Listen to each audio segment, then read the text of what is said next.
Hey guys, it is Monday and the kids went to school today and I was able to get some work done. I got these two bodies completely done here, orange and gray, and I am getting ready to start here on this dark blue. So we're looking pretty good. All these are missing now is the head. Can you see? All these are missing are the head and the horns. I mean, I've got the horns in just assembly. So I'm pretty close to being done with a lot of these. So, and sorry, I'm looking over there for some reason. I need to look over here. I also did sign up for a market. It's one that I have done before, and there were some spots available still, and it's this weekend. But I do have a lot of inventory already, and I have some stuff from before that I used to make. I have a lot of, they're dish towels with crochet edgings, and I have some hats and some winter items. So I'm going to go ahead and go and do it and see how it turns out. Now, they're calling for rain, so it might get canceled. It's scheduled for Saturday the 6th, but it may, they'll let us know on Thursday, the latest, if they're going to have to reschedule it. If they reschedule it, they'll reschedule it for the following week, and if it doesn't go on that Saturday, then they're just going to cancel it, which would be sad, but, the Lord knows what he's doing, so we just try and roll with things as they come, but it's a great opportunity. I mean, honestly, if it gets canceled, then that just gives me another week to make stuff and prepare, but I have enough stuff right now. Of course, I'll have 7 dragons for sale. And I'll just make maybe a few little odds and ends and go and check it out. I hope it's, I hope it's good, but I'm not going to panic about market prep too much because, I mean, honestly, there's just no way I could come up with enough stuff anyway. So there's no way that I could come up with all that I would want to, no matter how much I crocheted. So I'm going to take what I have and do my best, and we'll see how it goes. But we'll make a market prep video out of that. How does that sound? Sound good? Because you haven't seen enough of those? Well, I'm going to make one more, Lord willing, here. So anyway, so that is that. I've got these 2 finished, and I'm going to get to work on this next one, the dark blue one. And I still have to do the yellow, the light blue, the red, and the dark green. So stay tuned, and I'll get back with you once I have some more to show. All right, so I'm back for a check-in here, and I've actually done nothing since we spoke last. I went to go, right after I finished recording earlier, I went to go put the chickens up, close them up for the night, and I got one of them. Some of them were kind of sitting on top of one of the hen houses, and instead of in it, and so I went to go get them, and they didn't appreciate that, and they got, I kind of got into a fight with them. Not that big of a deal, but I mean, I won. I put her in the house. She was fine. But, and then after that, I tripped and I fell on something, and I scraped my knee up, so I came back. What was just supposed to be locking the chickens up for the night, I was all banged up and scratched up. And then my bed wasn't working. I have a Sealy bed, and it goes up and down. The back goes up and down, and it's a wonderful bed. I love it. I highly recommend it. But it comes with a little remote control. The remote wasn't working, and it was stuck in the upright position. I'm like, I can't sleep like this. So, guys, it was a bit much. So my husband is there trying to get under it and figure out what's going on. And we're thinking that there's something blocking it. There must be. We're getting ready to get all the tools, and I watched a YouTube video, and sure enough, it was just a child safety thing, childproof lock on the remote, which I didn't even know it came with that. It had an option for that, and you had to push some buttons down. Anyways, it was a simple fix, and now it's working again. And then just getting dinner and getting everybody into bed, and it's just been an eventful evening. So I really haven't done much at all, and I'm going on about 3 hours of sleep because I woke up way earlier. I just didn't sleep very well at all. So I'm pretty tired, and I think that's also contributing to my lack of progress this evening. Although I thought I was doing pretty good today. And I did, like I said, I did finish those two I showed y'all earlier. Let me see here. Can y'all see those guys up there? Oh, anyway. So that's what we're working on. And so I figured I'd just bring it on and we'll just try and get some of the dark blue one that I have right here. We'll just try and get some of that done right now. So I'm going to put you on a time lapse and we're going to get a little bit going here. All right. I will check back in with you when I'm ready to wrap it up for the night. All right.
Okay.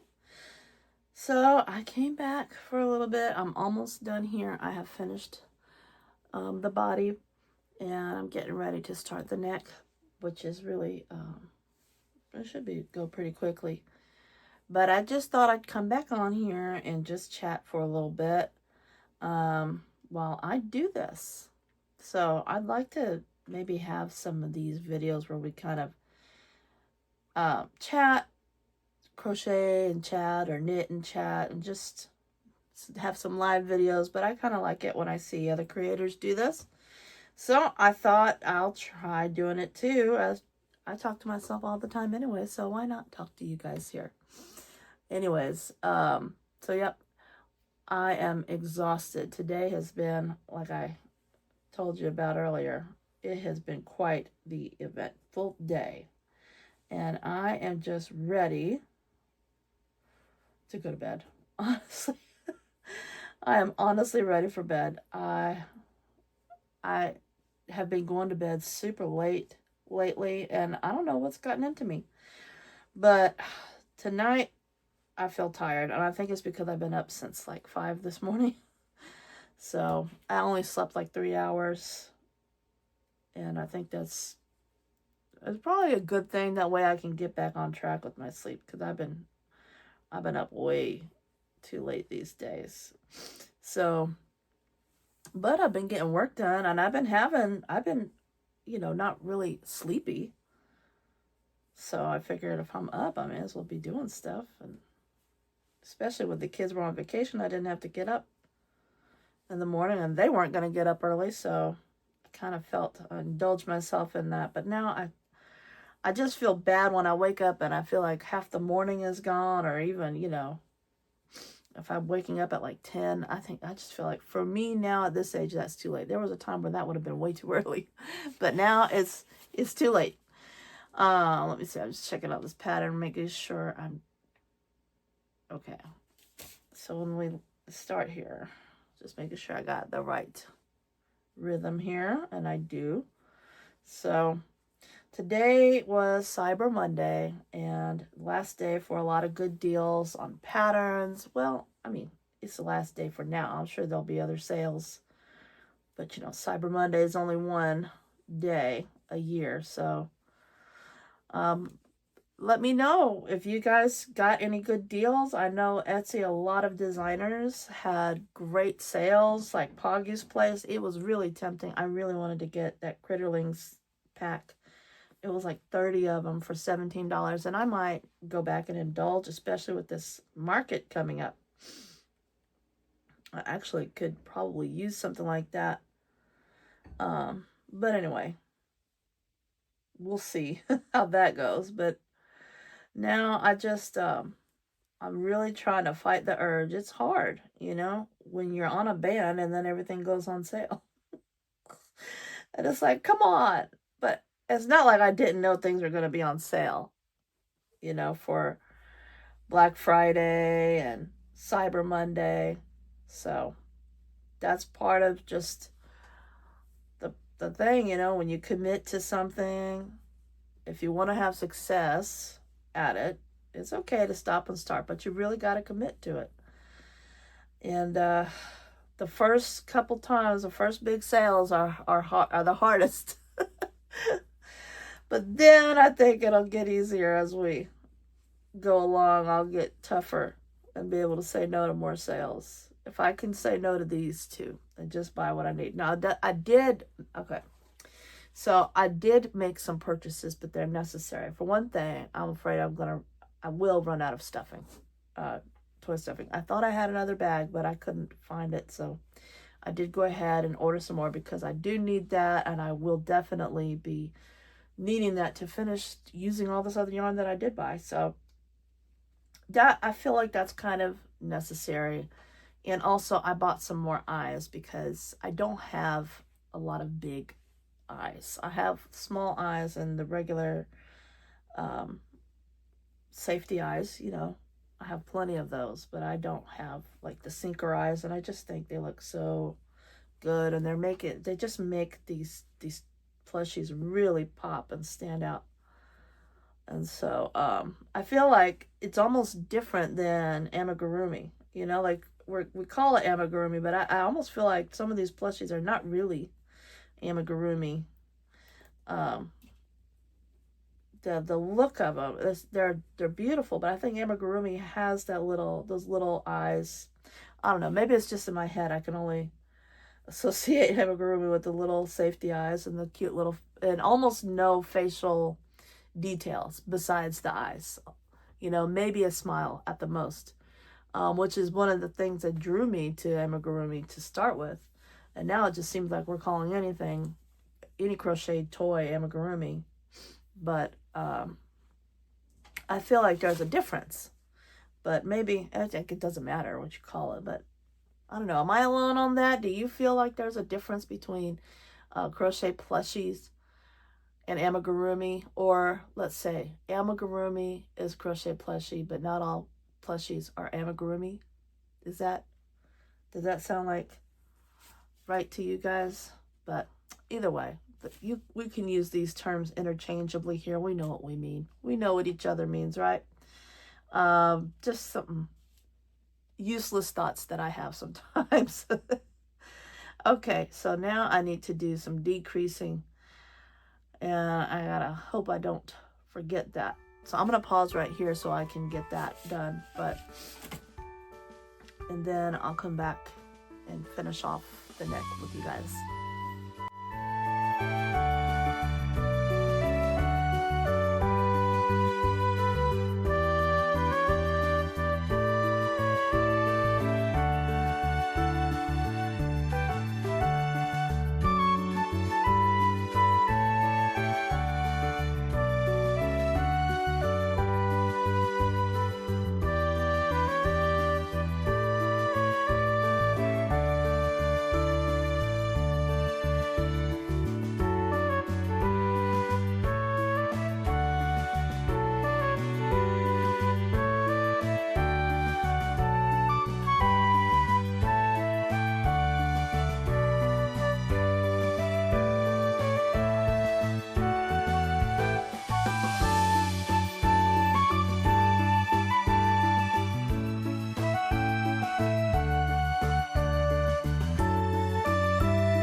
almost finished dragon. I just need to do his head and all that, and I feel like that will be a whole nother hour each head. So these took probably take about 45 minutes to an hour to do, but not bad if you think about how much time it's taking me to do all the other parts. So I see I did not weave in these ends, so I'm going to go ahead and do that real quick, and then I'm going to call it a night. And then tomorrow I still have to do the yellow.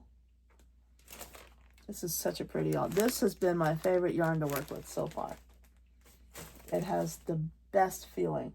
I have to do this blue, light blue. This is the one that looks like the pattern picture the most. Let me see. Show you. See, it's not the same, but it's basically the same. Because this is, I don't know if this is, I'm trying to put that out of the screen there. I don't know if this is not Parfait Chunky, and I'm pretty sure she says she used Parfait Chunky in there. But it's pretty close. But it's not, it's probably not as good a quality as Parfait Chunky. This one is kind of not the best. I don't know if you can see. It's just, but it is soft, and it's not the worst either. So I've got that one, and then I've got this Christmassy burgundy red, and this beautiful dark foresty green. And we're gonna have a little mini army of dragons to take to the Christmas market. Maybe I should get them Christmas hats, you know, have one more thing to make. And that way we can all just make them Christmas. They'll fit in better at the Christmas market. What do you guys think about that? Oh, it's so funny. Oh, I think I'm going to come over here. Trying to see how I want to do this. I think I want to come over here, and I'm used to doing these, closing up these gaps from all my knitting. Sock heels, you almost have to do this all the time. And underarms. Do you guys knit too? Or make garments other than, well, I guess what I'm asking is, do y'all knit other than, or do y'all make other than crochet? Plushies. What do y'all make other than crochet plushies? My gosh, was it that hard? I'm curious to know what you guys like to craft, like to make. Do you do other fiber crafts? Do you do other crafts, totally different crafts, like, you know, paper crafting or photography? What else? Painting. I love watercolor painting. I don't do it that much, but I love it, and I love the way it looks. And I'm trying to get my thumbnails and design my thumbnails so that they have a watercolor theme. I'm trying to come up with more of a consistent image, a more consistent presence here, and trying to be a little unique at the same time. I haven't seen anybody, I haven't seen it, doesn't mean it's not there. I've seen, now, of course, now watercolor channels. There are definitely that, but I just thought, just to give a little nod to it. Another hobby that I like is totally different was, I don't know if it's collecting or just selling hard good, antiques, vintage kind of things. I love vintage glass, vintage ceramics. I love to sell those things and learn about those things. When I first started to sell on eBay back in 2018, 2019, and I was doing it because I wanted yarn money. So I said, I'll start flipping things. And the money that I make, I'll use it to buy yarn. Everything is all because of yarn. But then I really started to, so anyways, let me backtrack. So I wanted to have money for yarn.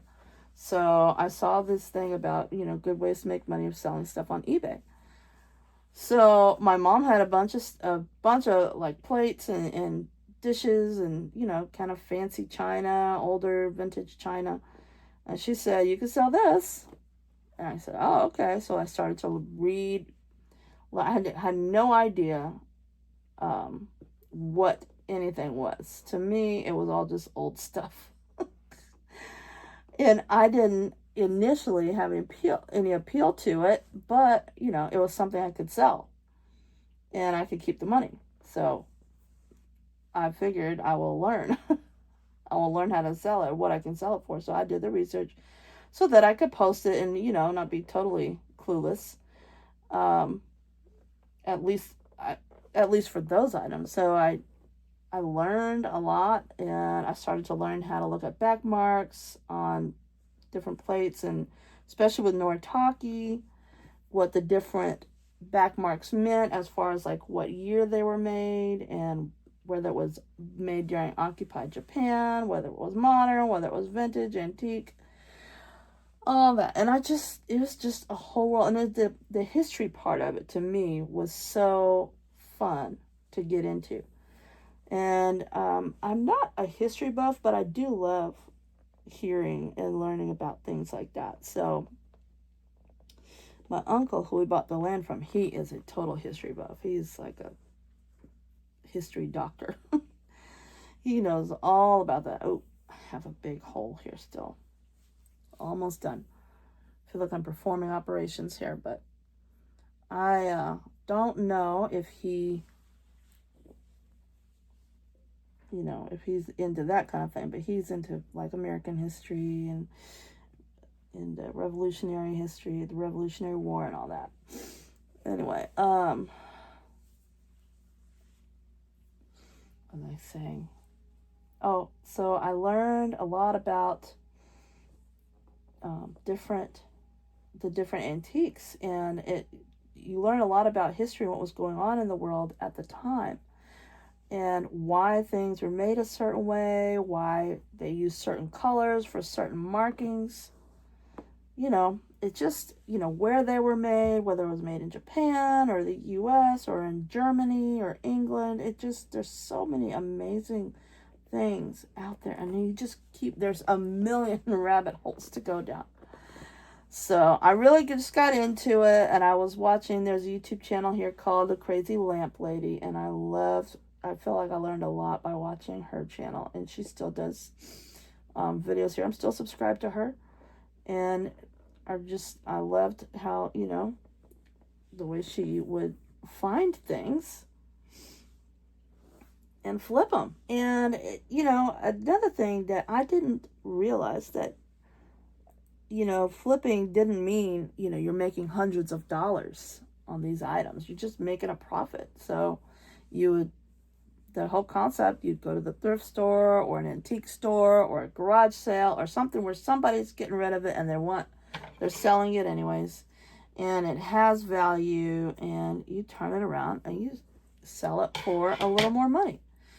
And the point of that being, there's people that want the stuff, but they don't want to go out to the thrift stores and look for it.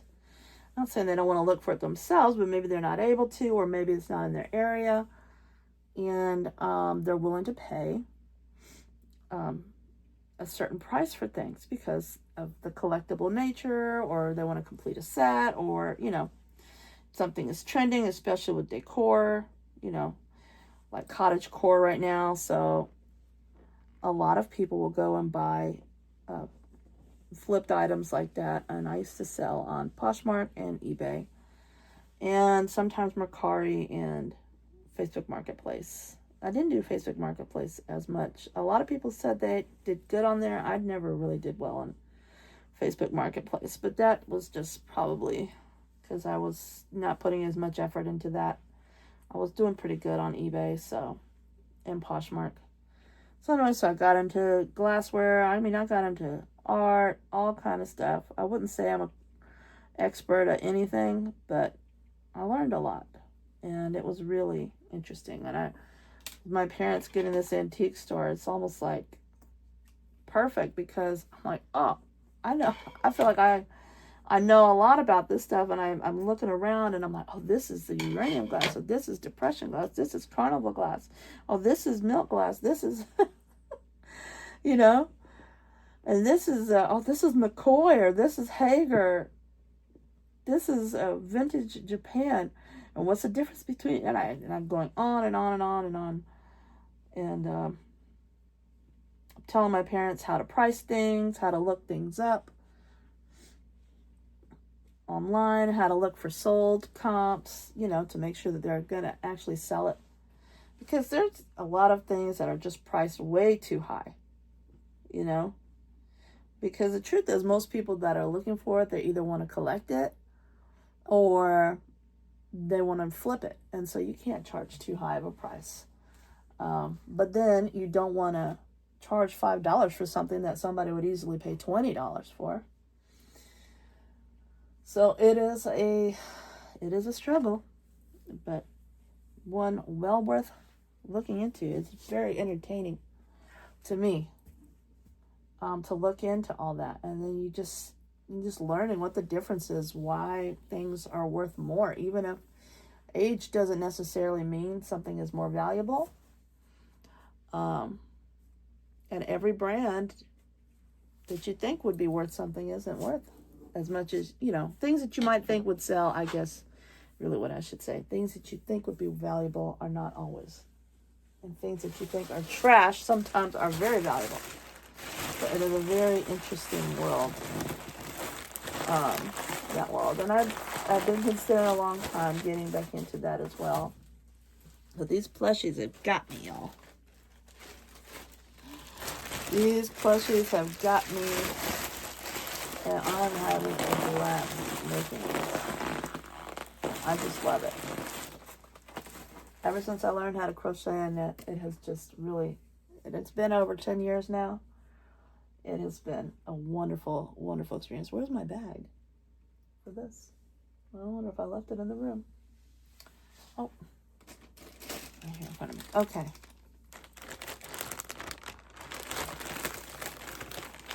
All right. Scoot you guys back up here. Oh, how professional. So that is it for today's video. I've got 2 more days of this challenge, and I hope I'm able to make it. I mean, if I keep doing things like falling down and, you know, having to save chickens and get into fights with animals and things like that, I don't know, but I'm going to keep going at it, because in the end, it's all about the challenge and the fun of it. And I think it's good to challenge ourselves sometimes, just to keep it interesting, right? So as I talk, I'm doing things.